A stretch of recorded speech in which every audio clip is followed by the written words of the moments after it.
Hi there and welcome back. Right now, students across the country are working on projects for the first ever National STEM Challenge. And it's meant to challenge 6th through 12th graders to come up with new ideas. And the best ones will see some pretty cool perks. It's also shedding light on the importance of kids getting involved with STEM and how their innovation will drive our future. It all sounds good, right? So to tell us a little bit more about what we can expect is co-founder of EXPLR Media, which is putting on this festival, Andrew Zimmern, a friend of the show. What's up, Andrew? How are you? Oh my, better now because I like Good. when we get a chance to get smarter. And Andrew, you're helping a lot of folks get smarter. So what can we look forward to from these students in this challenge? Well, STEM is everything. I mean, it truly is, especially as our world progresses. We've seen it, on the front pages of our newspapers and in the headlines on news programs, for the last decade. Today's students are tomorrow's innovators, and all of the research has clearly established the value of broadly diverse science technology workforces. However, there are many student groups that remain underexposed and under-enrolled in STEM education. Nationwide employment numbers, when you look at them, racial and ethnic groups comprise 27% of the population, but only 11% of the STEM workforce. Women make up half the population, but comprise less than 30% of the STEM workforce. So part of this challenge is to help level set that. We want all students in grades 6 through 12 to use scientific methods to develop STEM projects. By the way, they can be existing projects. They don't have to be brand new. They can be ones the students have already been working on. And things that will make tangible real-world impact and create positive change for people in the planet. We have several categories, 6 in fact, that this challenge represents. We have environmental stewardship, future of food, health and medicine, powering the planet, space innovation, and tech for good. And we're partnering with the Department of Education on this. EXPLR Media is producing the event. We have participation from the White House. And it's going to be really exciting to see students from all 50 states convene in Washington after submissions are gone through on the weekend of April 12th, where we are going to celebrate these 50 students, tell their stories, see their work. And we have a lot of differences this year with past STEM events. We are going to be giving feedback to students on all entries, which is something that we feel is a really, really important piece of this puzzle.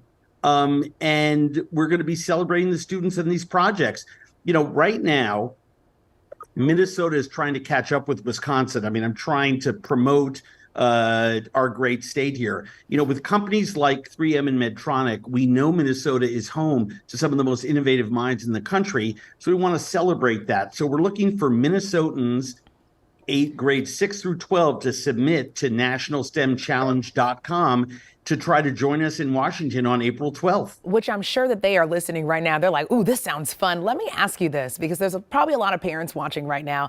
I know that you are a parent, and it's such a gift to allow our kids to explore, right? So when talking about parenting, one time I saw that you said that one key to parenting your son was to help create his own value system for himself and lean into that.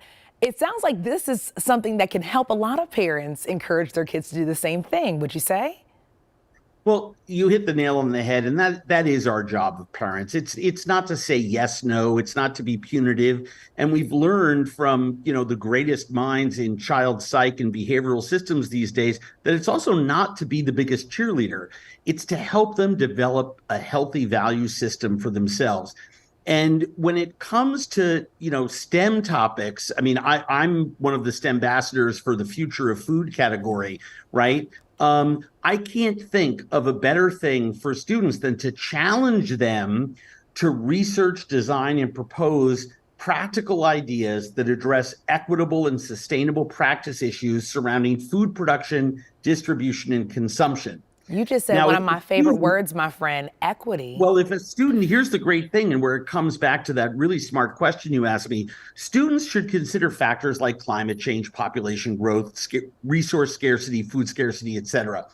Along the way, if you're researching that, as a young person, you are coming up with your own opinions and your own decisions about what food represents in America today. And I will tell you right now, sadly, food is a class issue, right? That shouldn't be the case.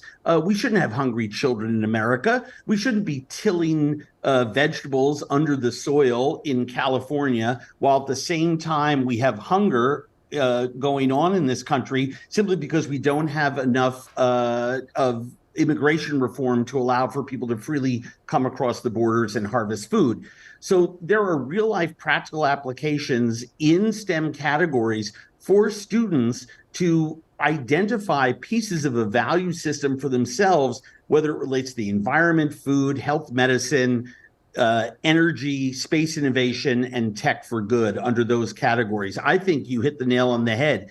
This is about great parenting. So if you're a mom or dad out there or a caregiver, and you have a young person who has any interest at all in STEM topics, getting them to go to nationalstemchallenge.com and to think about submitting something to enter the National STEM Challenge, I think is a great Oh, idea. absolutely, my friend. We got a little smarter. Finalists will be announced on December 22nd. Andrew, you're always a friend of the show. Come on by anytime, my friend.